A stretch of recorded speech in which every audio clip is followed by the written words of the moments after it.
پھر دن ہوا پرانی رات کا، کرے سو شکر ہم خدا کی ذات کا، خدا کی ذات کا، نیا پھر دن ہوا۔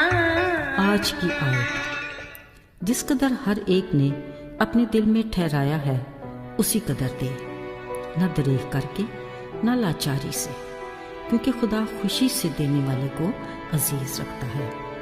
دوسرا کرنتھیوں 9:7 آیت۔ عزیزو، زندگی کا سفر آسان نہیں۔ اس راستے میں اس قدر اونچ نیچ اور آزمائشیں ہیں کہ ہم گھبرا جاتے ہیں۔ قدم قدم پر رہنمائی کی ضرورت ہے، اور ایسے ماہر گائیڈ کی بھی جو ہمیں ایسے راستوں پر لے جائے کہ ہم کامیابی کے ساتھ اپنی درست منزل پر پہنچ جائیں۔ یاد رہے، ہمارا ازلی دشمن ابلیس ہمیں گمراہ کرنے کے منصوبے بناتا رہتا ہے۔ ایک ہم ہیں کہ عدم معرفت سے ہی اپنے ہاتھوں سے نقصان اٹھاتے رہتے ہیں۔ عزیزو، حنانیہ اور اس کی بیوی سفیرہ نے جائیداد بیچی۔ سوچ سے بڑھ کر روپیہ ملنے پر من میں لالچ سمایا، آپس میں صلاح کاری کی اور صرف ایک حصہ لا کر رسولوں کے قدموں میں رکھ دیا۔ یہ دیکھتے پطرس رسول نے کہا، اے حنانیہ، کیوں شیطان نے تیرے دل میں ڈالا کہ تو روح القدس سے جھوٹ بولے؟ وہ زمین تیری ہی تو تھی، مگر جب بیچ دی گئی تو تیری نہ رہی، تو نے خدا سے جھوٹ بولا۔ کلام میں لکھا ہے، یہ سنتے ہی وہ گر پڑا اور اس کا دم نکل گیا۔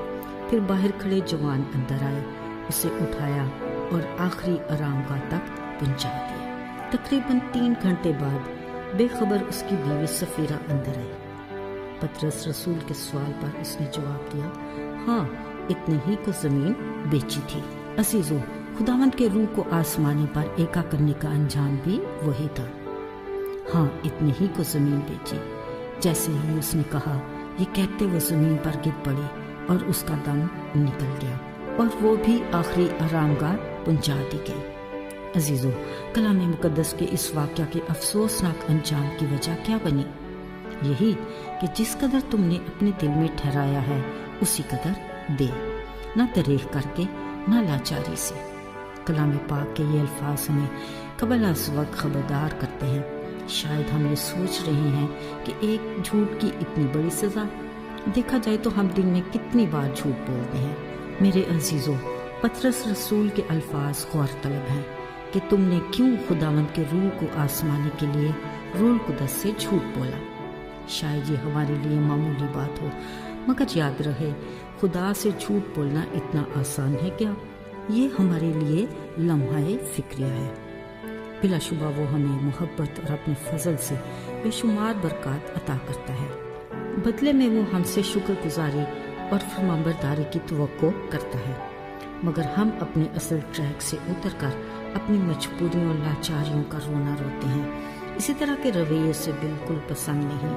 اگر ہم نے خداوند سے کوئی عہد کیا تو وہ ہمارا فیصلہ ہے، جس کو کسی بھی صورت اور کسی بھی حالت میں پورا کرنا ہمارا فرض اولین ہے، نہ دریغ کر کے نہ لاچاری سے۔ عزیزو، ایک آدمی نے اپنے دوست کو ملنے دوسری قوم جانے کا ارادہ کیا۔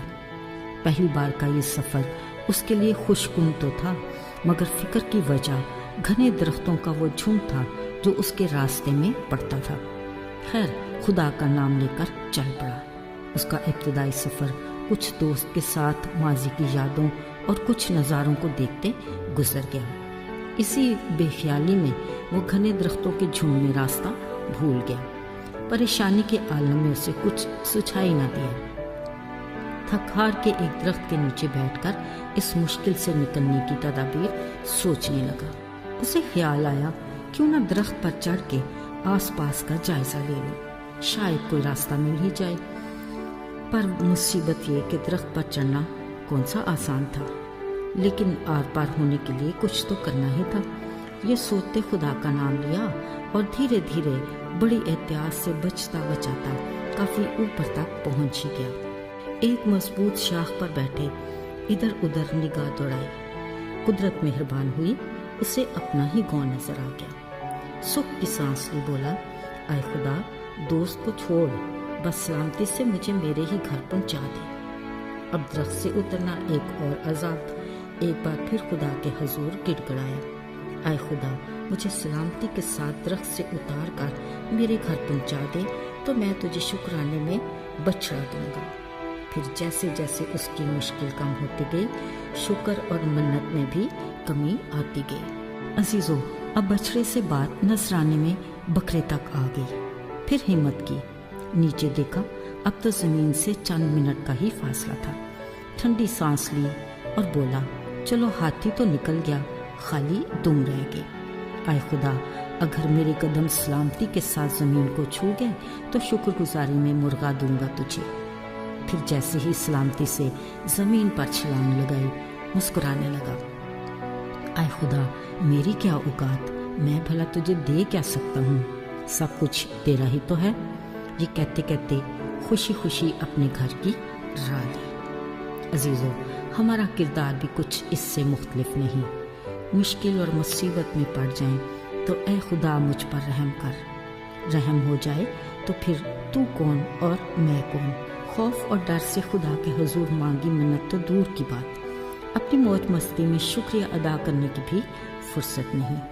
ایسے میں اگر خدا ہماری بڑھائی رسی کو کھینچ لے تو پھر شکوہ کیسا؟ آئیے دعا کریں۔ اے خدا، تو نے اس وقت سے ہم سے محبت رکھی جب ہم نے ابھی دنیا میں آنکھ بھی نہیں کھولی تھی۔ تو نے اپنے بڑے فضل سے ہمیں بے شمار برکات سے نواز، بخش دے کہ ہم گواہی کے طور پر شکر گزاری کرتے ان برکات میں دوسروں کو شامل کریں۔ خاص توفیق دے کہ جس طرح تو ہمارے ساتھ کیے وعدوں میں سچا ہے، ہم بھی تیرے ساتھ کیے وعدوں کو وفاداری سے نبھا سکیں۔ یسوع کے نام سے جو کچھ مانگا ہے عطا کر، آمین۔